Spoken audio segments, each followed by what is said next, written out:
Hey Circle Take listeners, thanks for joining me again. Today we are talking to director and actor Robert Peters about the first feature film he directed, the 2006 musical comedy film, Half Empty.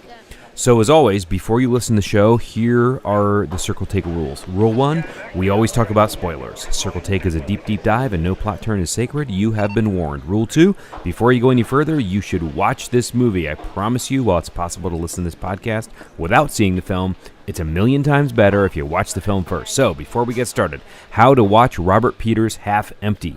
As of the recording of this show, it's available on YouTube to rent for about $1. And it's available on DVD at Amazon, both new and used, and you can usually find a copy on eBay for a few dollars. This film is a true indies indie, so grab it on YouTube before it disappears. Robert Peters' Half Empty. Get a hold of it and give it a watch. All right, guys, everybody one, please. Voila. Straight away, guys. Hold the talking. Here we go. All right, guys, pictures up. Pictures up. Pictures up. That's roll sound. Sound speed. Robert Peters interview, take one. Mark. And Action. This is The Circle Take, conversations, insights, and lessons from directors about their first feature film. I'm your host, Jason Schmidt. I'm an independent film producer. In 2006, I directed my first feature film, and over my career, I've had a chance to work with dozens of first-time directors, and I continue to find the experience fascinating. My guest today is actor and director Robert Peters. Robert is a veteran actor with over 50 credits to his name, working alongside some of the biggest names in Hollywood. Over the years, Robert has shared the screen with the likes of John Malkovich, James Spader, Jeff Bridges, Tom McCarthy, Louis Gossett Jr., just to name a few. After directing a handful of short films, one of which took the top prize at Slamdance, Robert's debut feature film was Half Empty, an improvised musical comedy from 2006, which follows the story of motivational speaker Bob Patterson, also played by Robert Peters in the film, who was on a less than amazing European book tour. The film won him several awards at film festivals, including Best Director at the LA Silver Lake Film Festival. Robert Peters, welcome to the Circle Take. Well, thank you very much. How was that intro? Did it sound pretty good? Wow, it sounded pretty good. Yeah. Made me feel good, yeah. It made me interested in this movie. So as we sit here in the world in which a film, for a brief few moments, won Best Picture that was in fact a musical, I thought we could start with sort of the story of how your film came to be, because it kind of ties into that Oscar moment. Well, absolutely. It was an amazing journey. From the first time that Dan Mervish came to me with the idea to make the film. And Dan Mervish was your co-producer and also the DP on the film. Absolutely. The credit we gave him on the film was Scheme by Dan Mervish, because he had directed a musical entitled Open House. And I was one of the lead actors in that film. So we'd met, as you mentioned in the intro, we'd met initially at Slamdance when my first short film won an award there, Mutual Love Life. And then he and I were both being flown to Oldenburg Film Festival, which Torsten Neumann runs. Just to clarify, Oldenburg is in Germany. It is in Germany. So there's the Deutschland. Beginning of that tie-in there. Exactly. And it is a full-on tie-in. So he came to me, I think it was literally a month before we were going to both be flown to Germany with other films. I had a short film that I produced with John Stamos called I Am Stamos that Rob Meltzer directed. And then I had another short film that we sort of made into a short film, but it was a part of a TV show, but it was called Fishing with Supermodels, with a German by the name of Claudia Schiffer. Never heard of her. Yeah, exactly, Never heard of her. Exactly. So that was actually so I have those two short films, and then Open House is being shown at Oldenburg. So that's the reason why Dan and I are both going to Oldenburg. So Dan Mervish, and he's a maverick in every sense of the word, and he's a filmmaker, a great filmmaker, and he had Open House as a musical that he decided for fun just to do. But he found out that the Academy Awards, and as you said, this is definitely a tie-in this year with La La Land, but in a bizarre way, he found out that there was a category of the Academy Awards that was going unused every year, and that was the original musical. Because in the year 2005, 2006, when you guys had made this film, Right. there hadn't been a feature film musical in years. Well, there'd been many musicals like Chicago and all these, but this, not an original. Exactly. Right. This category is very specific. It cannot be adapted from any kind of stage production. The songs have to be what I call Elvis style, which is Right. You ask a question, you You get sing back the answer. So here sits Dan Mervish Right. with his newly minted original feature film musical. Right. And he thinks to himself, gee, here's this category.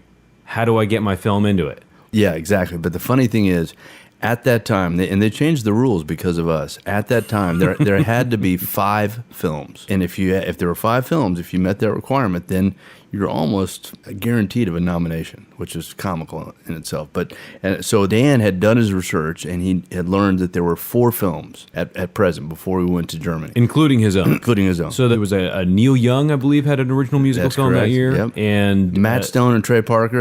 Oh, right. believe it or not, They had the Team America. Team America, which Right. had musical in it, so that could Right. count. And then I think Alan Menken, who's the big musical guy with Disney, I think he had something. Oh, sure. Right. One of the Disney films. Home on the Range or something. It was Right, could be counted as a musical. Yeah. So Yeah, here because- Dan sits and says, there's Right. 4, including Right. mine. All I need is one more. Right, and he's testing out every other possibilities, like Les Carice. There was School of Rock. I can't remember what all. There were films that seemed almost like they would be eligible, and then those were all disqualified.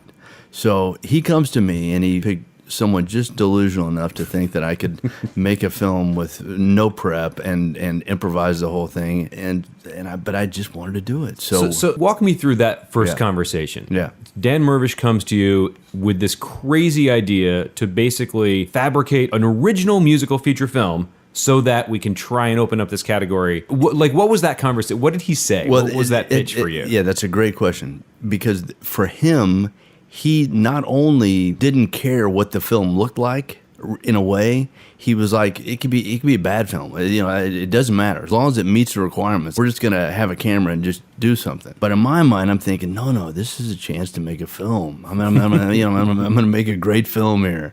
But Dan was like, no, we just got to get it done. It's got to have 5 songs. It has to be the songs have to be written by the same team of writers. We wrote them at my dining room table for the most part. This was in L.A., right? Yeah. These conversations Yeah. happening in L.A. Was the plan always to go to Germany to shoot this film? No, he knows that we're both being flown to Germany. So so that part's taken care of. So we decided we're going to shoot the film during the festival. So a lot of our expenses are covered. So I want to give the biggest shout out to Stan Woodward. And Stan Woodward has been one of my best friends since we were like 12 years old. So he Also one of the producers on the film. Well, yeah, and that's why I want to mention that, because in answer to your question about the original conversation, for me as a director and as an actor and whatever else I'm going to do, I want to know that I've got a little money to make this thing something. So Stan was our executive producer, benefactor, and the one who, and we shot it for next to nothing, but it was still, you needed something beyond our expenses. We had our hotel and we had our plane fare, and that was covered for Dan and I because we were going to the festival.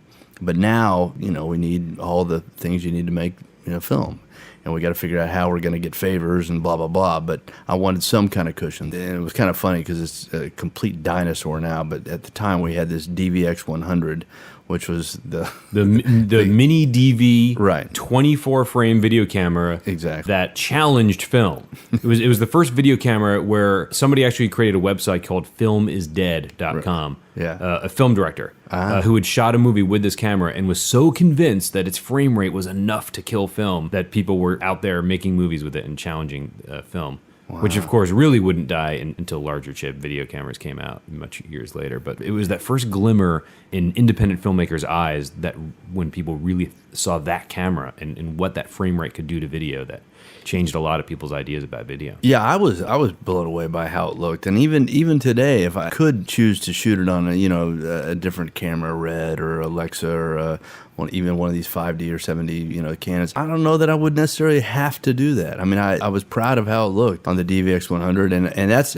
by the way, being a film snob, because my first 2 films, the short films that I directed, were both shot on 35, and the Stamos thing we got Super 35, and also to me it was Robert Benton, who directed Kramer versus Kramer, talked about directors finding their canvas. And to me, this was appropriate for this canvas. I mean, Half Empty is almost a mockumentary. It definitely has that feeling. I mean, we'll get into that in a little bit. I just want to sort of move into the production phase. Now that you guys have sat around your table, Right. you've written these songs, Yeah. you know you're flying to Germany, you all get on a plane, you go to this festival. And I've labored over an outline. All I have is an outline for what the story is going to be, and No script. no script at any time. And you've just come up with this character for yourself, Yep. which you play the lead in this film as well. Yep. So let's just go through the real sort of concrete basics of the production now. Let's just talk about the physical process of how you guys made this movie. I'm just going to rattle off sort of the nuts and bolts questions so you kind of get into the nitty-gritty. So how many days did you shoot this film in? I mean, if you add it all up, I'd call it like 8 days. Does that include, because we'll talk about this later again, but there were some pickup shots. Does that include pickup shots? Yeah, it does. I'm averaging that out because bear in mind we are shooting during the film festival. Right. So these aren't like, hey, everybody come No. up on set at 6:30 in the Yeah. morning No. and we'll wrap at 7 p.m. No, we have responsibilities with the festival. We're showing our films. We're going to parties. Well, I know later we'll talk about some of the scenes that came as a result of me seeing another filmmaker, actress, who happened to be at the festival, and I asked her to be in the film. So I just, in my mind, that's what I've sort of averaged it out to be. If you were going to look at full days of shooting, about 8 days. Okay, and how many people in the crew? Really, one or two at the most. And so that one person would be Dan Mervish. No. We had Dan Mervish was the shooter always. Right. So far your crew is so Dan. when we arrived to Germany, we did have the luxury of one or two Germans that would join us, but only one one given- at a time. Only one at a time. Yeah, I thought, but it was funny because a buddy of mine, Lucas Bilan, who's a great cinematographer, Lucas was going to shoot it, and then he couldn't. He got a movie, so he said, "Listen, I've got two friends of mine that live in Germany. They'll help you."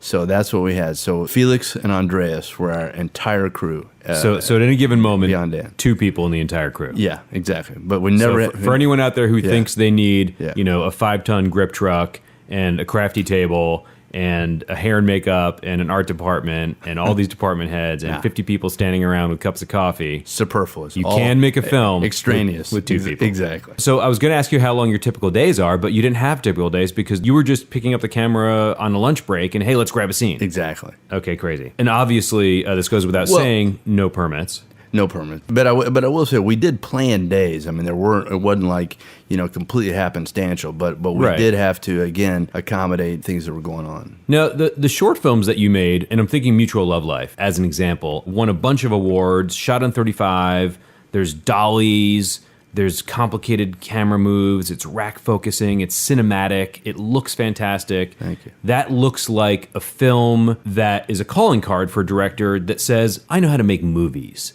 It's a very traditional film, right? My question there is, how does making a short film like that prepare you in any way for doing what you guys did making this feature film, or not? Did you find it was helpful having those experiences creating short films? That is a great question. Mutual Love Life, I shot in one day, one long day, but I shot in one day. And I'll say this, with Mutual Love Life, I had the luxury of, I shot on a stage at Sony Studios. My sound mixer was like a 2-time Academy Award winning. I mean, there were areas that I didn't have to worry about. However, even when you have all that, things can go wrong, as we know, and they do.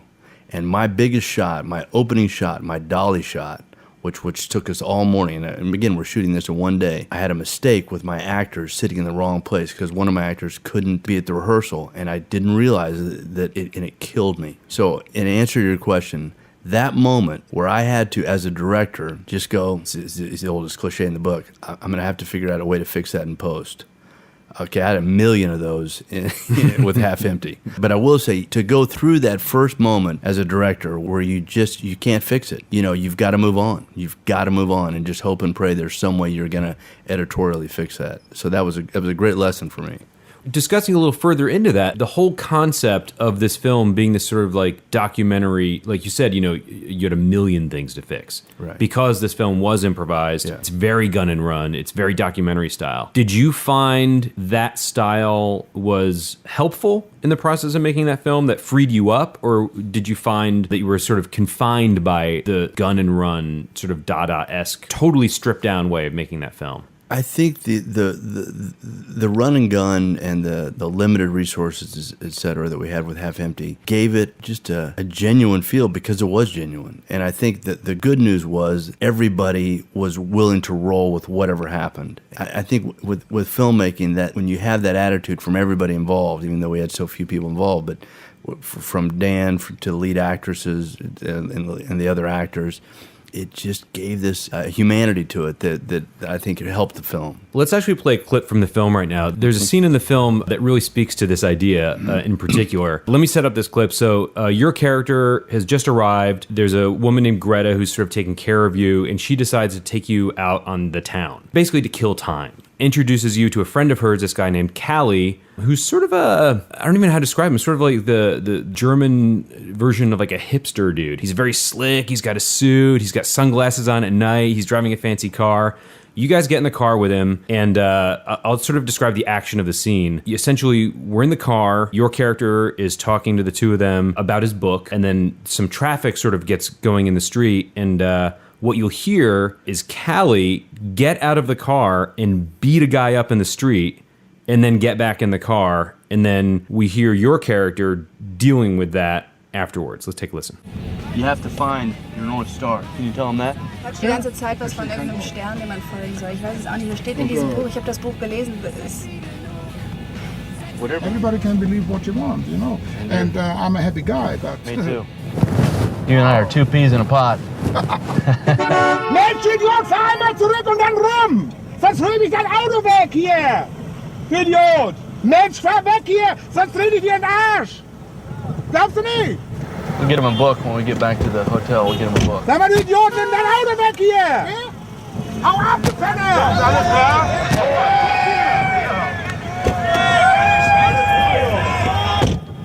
I wanted to show you one chapter. Chapter 4. It's just about hostility. Everything else, everything. Oh no, I understand where you're feeling. Hostility comes from a deep place, Callie, and I know you know that.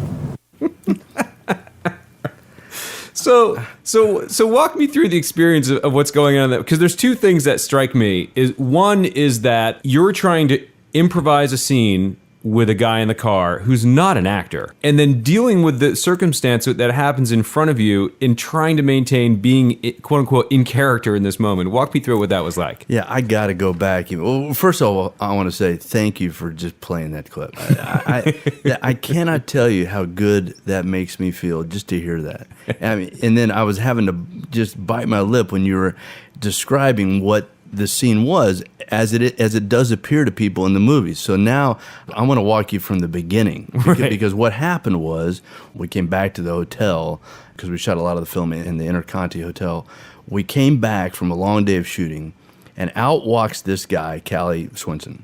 And he is literally a mafia guy. I mean, he's a known bad dude. We called him the Jimmy Hoffa of the underworld, that kind of guy. So you're saying this is in the city of Hamburg, right? In the city of Hamburg, right. in the sort of the underworld of Hamburg, he's a known, but he's kind of a celebrity. I mean, he's a celebrity the criminal. Good guys know, yeah. So like back in the '80s, it was like John Gotti in New York. Yeah, and he walked the streets free. Yeah, great. Everybody knew who he was. Exactly, or what we sometimes hear about Dillinger or whoever. These people that somehow celebrity criminal. Yeah, exactly. Perfectly said. So I don't know who this guy is, but he was doing an interview at the hotel. So he comes out of this interview, immediately says a big hi to Marika Fell, who's our lead actress, who's very attractive.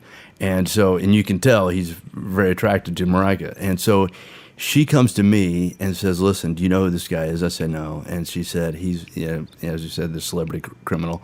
And she said, would you want him to be in the film? This truly is my proudest moment as a director, because on the spot I said, yeah, let's do it. Let's make it work. Nowhere in the outline, of course, and it really became my favorite scene in the movie. And here's and let me just say, it's not just this scene. So after this scene where all this goes down, he gets back in the car, takes you to a nightclub, which is essentially like a strip club, or I don't know. There's crazy things happening in this club, right? And sort of brings you into his world. Well, yeah, And this is all in the film. Yeah, but just before that, I have to come up with an idea to make him, to justify why he's in the film. And again, to give you a real picture of this guy, when he shakes your hand, blood comes out of your head. He's got a scar down the side of his face. He's scary. He's scary. So I'm thinking, maybe we could shoot in a strip club. So that became the plan. So we're driving down to shoot in a strip club scene. And I'm a happiness counselor, so I'm doing my spiel in the car, as you heard on the clip. But what happens is, literally, and we're driving in the Reeperbahn, which is the red light district of Hamburg, he stops right in the middle of the street. I mean, it'd be like stopping in the middle of Sunset Boulevard or Ventura Boulevard. I mean, I'm worried about traffic hitting us, but he gets road rage. Someone cuts him off. You don't cut this guy off. He just stops the car, and then in German, unless you speak German, he's just cussing the guy out. Then he gets out, and people are yelling at him because they know him. And I believe he's actually calling the guy an ass licker. Right. Yeah. Okay. It's roughly what that translates. Glad you did your translation there. But I think the funniest moment, well, two amazing things. First of all, this guy lumbers over thinking because Callie's not that big, but he's like a pit bull. He just, you don't. Ferocious. Yeah. So this guy comes over. This is all on camera. And we should say that Callie's maybe like 5'10". No, shorter than that. The guy who comes over is easily 6 foot or better. Yeah. He's a giant German dude. Absolutely. So Callie takes him down with 3 punches.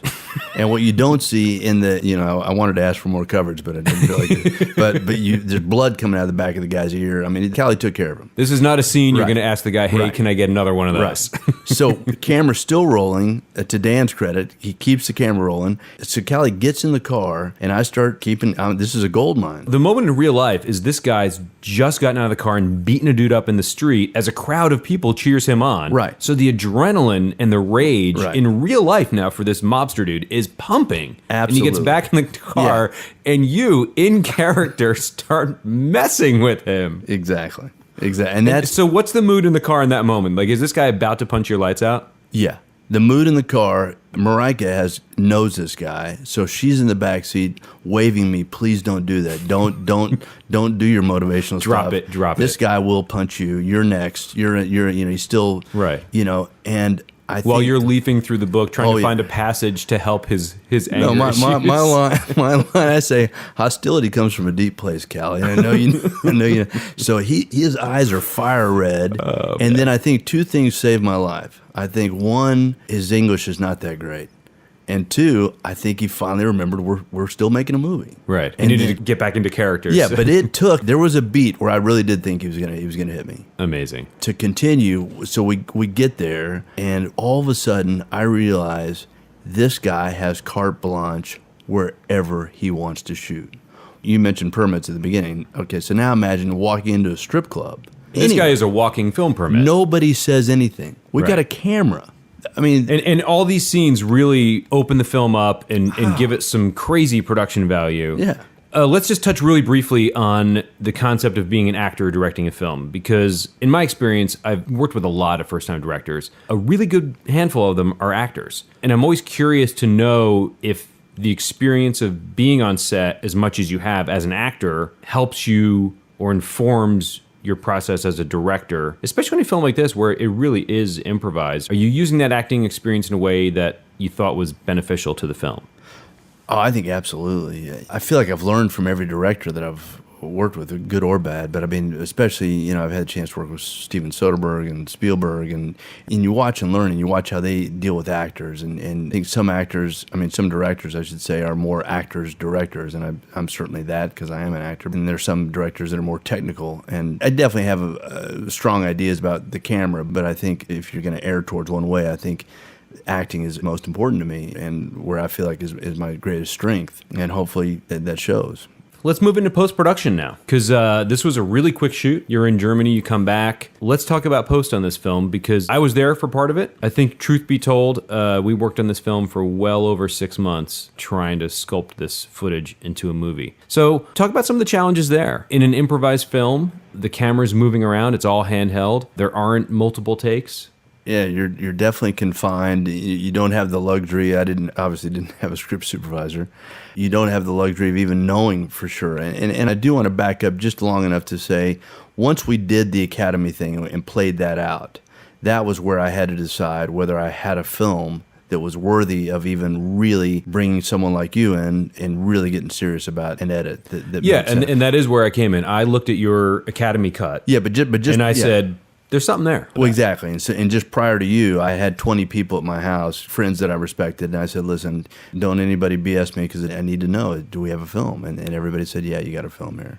And then I think once you and I started, that was really so much fun because I started to see scenes cut together, like the one with Callie, for example. I mean, we were able to make and real moments. And that's the thing that I think that's so different about this film. There were so many real moments at the triathlon where I'm interviewing people. I mean, these people really think I wrote a book. I mean, they really think I'm a motivational speaker.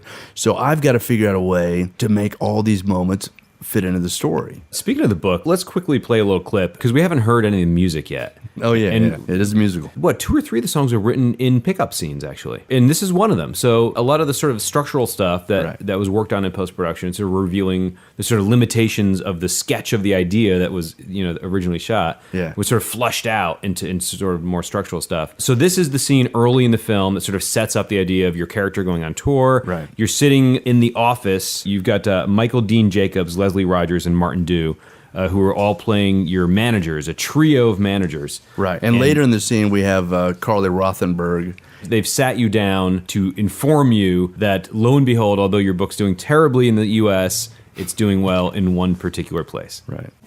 But look, it's not all gloom and doom. No, it's not. There is some good news. You better believe there's good news. Say goodbye to Glendale, my friend. You are going abroad.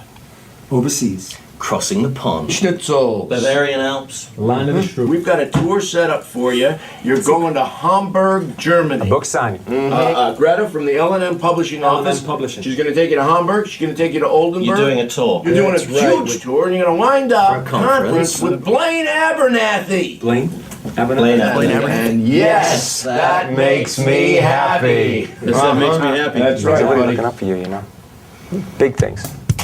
Well, you're big. You're big. You're big in Deutschland. Is that Germany? Your books are selling out all over Deutschland. Yeah, you're big. Oh, you're big. You're big in Deutschland. So big. It makes my head spin. Your book hit the shelves and people waited in line. People from the country took their boats down the Rhine. From Oldenburg, Hamburg, Munich to Berlin. This book's a winner, man. It's time to cash in. We've been wasting our time. So that just gives you a flavor. Who wrote that song, by the way? Stan Woodward and myself and Dan Mervish and Leslie Rogers. Leslie Rogers, who you hear singing in that song? Absolutely. Yeah. I mean, I will say on certain songs, I mean, Stan, I would give most of the credit on that particular song. But Yeah, you can hear a little bit of songcraft in there. It's not just 3 chords and the truth. Yeah, he's an amazing musician as well. It's funny, earlier you said that one mistake that drove you crazy on your short film. I assume on this film, you've already mentioned that this film was just all mistakes. So now we've arrived at the circle take. So what I want to talk about here are the lessons that you learned, the things you were able to take away from this film and apply to other things you've done. In particular, I know you've made some short films since then. In no particular order, I'm wondering if there was something that surprised you, like a particular thing that you learned from this experience that was surprising to you, that you didn't see coming. Wow, so many things. I think the most surprising thing for me, and I probably won't be able to articulate this as well as I would like to, but in post-production, editorially, there were times where I literally was happier with the mistake than I was had I got it the way I wanted it initially. And that was a real discovery. It was a real surprise. Sure. That I thought, there's no way I'm going to be happy with this, because and this is what I guarantee every director does. You take full credit when someone sees something that was actually a mistake on your part, and they go, I love that moment where you did thus and so, and you're going, Thank you very much. yeah, thank you. Fully intended and wrong. On the flip side, did you find yourself doing something or thinking a certain way, something about the experience that in retrospect you thought to yourself, I'm not doing that again? I remember watching Soderbergh on Ocean's 11.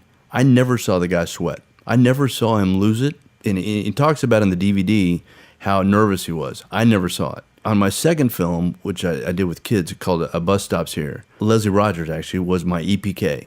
I was able to see myself when everything was going wrong. The EPK is the behind the scenes guy. He shoots the video. So and I think interviews actors on every set. director should have the luxury of that at least one time, because you watch yourself when you're under pressure, and you watch it. It's like seeing yourself drunk or something, because you don't know how you are. But I literally on that day wanted to leave the set. I'll stay on half empty, but I definitely had moments on half empty where I just had to man up. Even when I felt like everything was falling apart, you hopefully didn't see that on my face. And I said, listen, we're going to make this work. And I think it was resilience that I've kind of always had, I suppose. But I think every director needs that moment where you just got to say, I'm going to somehow make this work. If you start to have a meltdown on set, then, everybody's going to be like, well, what are we doing here? Right. Or in your case, the two other guys on set are going to be like... And when I say everyone, one German and Dan. Did you find that there were things that surprised you in how easy they went? Was there anything that you found, that was actually pretty easy? Yeah. I mean, I think especially when you're filming, things sometimes happen that just flow, especially when it's improvisation. So as a director, the best example I can give you is I'd never met my lead actress. It wasn't like we had a working relationship or friendship or anything. So I had to tell her exactly what I wanted, especially in the first scene where she tells my character how stupid he is. And what was amazing was I was able to articulate to her exactly the feeling that I wanted and really what I wanted her to say without giving her a line reading per se, and then watch it go. So with the right actors, when you have the right actors, it's amazing how that can make your life so much easier. And Mareike just couldn't have been better.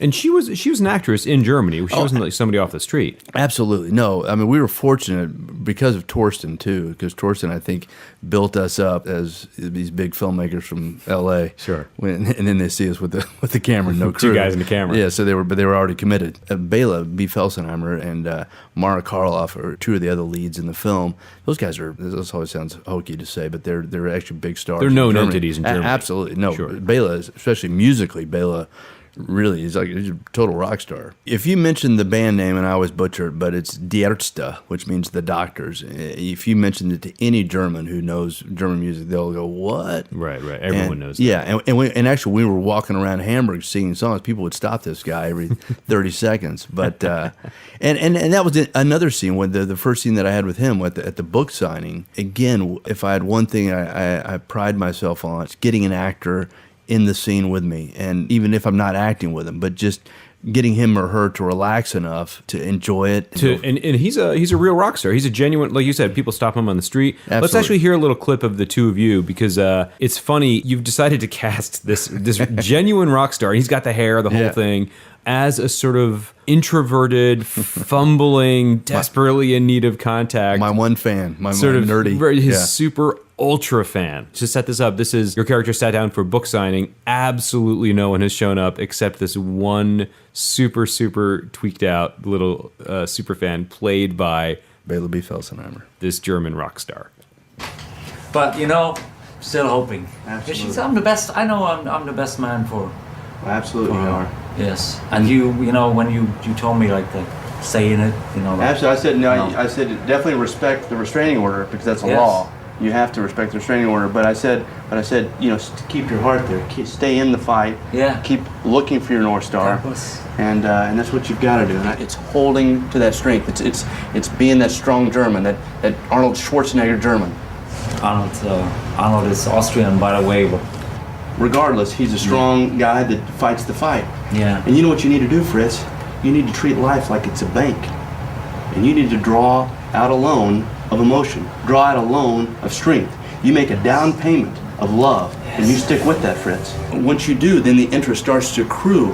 And by the time you finish with Karina, you're gonna have a full bank account, you'll have a savings account, you'll have a checking account, you'll be writing checks of love each and every day. When you emailed me after Valentine's Day, 14th of February. yeah, when I know you were, they picked you up at the house. Yeah. And I know that you weren't convicted, but I said to you then, you're still a strong tree, and you find the trunk. You find that it's more important about the trunk of the tree than it is the branches. So what I love is that, first of all, here's this rock star, and he absolutely knows the rules of yes and. He's just, whatever you say, he's going with it. He's fully committed to being there with you. And what I love about what you're doing in that scene is you start with one analogy, move into another one, and by the end of the scene, he's into a third one. He just keeps you're just layering on these analogies. Yeah, and he was so much fun to work with, man. And he's a great actor, I think. That was a fun scene. The last thing I want to ask you is advice. There's that sort of classic character out there, the aspiring filmmaker. There's that young person, maybe made a couple of short films, maybe they've gone to film school, maybe they haven't. You know, they don't have parents in the business. They're trying to crack that nut and get in there. They're starting to think about making a feature film. They're beginning that process. What I want to know is, what advice can you give that person today? Well, first and foremost, I'd be very picky about the material. I think it always starts with the script. As they say, if it ain't on the page, it ain't on the stage. And I think a lot of times we're so hungry to direct, and we want to do it, that we don't really test the material. So make sure that the script is exactly, something you can put, because it's going to be a long haul. And then secondly, develop the trust with the actors. And casting is always one of the most fun parts, if not the most fun part of directing, where you're bringing, the faces to the page. And I wanted to say that can be very difficult to develop that trust. And I think the more you can do that on a personal and professional level, the better off you are. And as a director, you just got to be prepared for temperaments. You've got to be prepared, and that's both cast and crew, but just be adaptable and as much as you can be. And again, just develop that trust as soon as you can from your cast and crew, and that'll make things go as smooth as possible. All really good advice. Robert Peters, thank you for being on The Circle Take. Man, thank you. That's our show for today. The Circle Take is produced by Blue Apples Media. Our music is written and performed by Corey Fader Jacobs. Check him out at themasterfader.com. You can subscribe to our podcast on iTunes, where there's always many more episodes to check out. You can like us on Facebook at The Circle Take. We're also on Twitter and Instagram at The Circle Take, where you'll find photos from our conversations, schedule updates, and previews upcoming shows. All of this and more is all on our website, thecircletake.com. I'm Jason Schmid, and you can circle that one.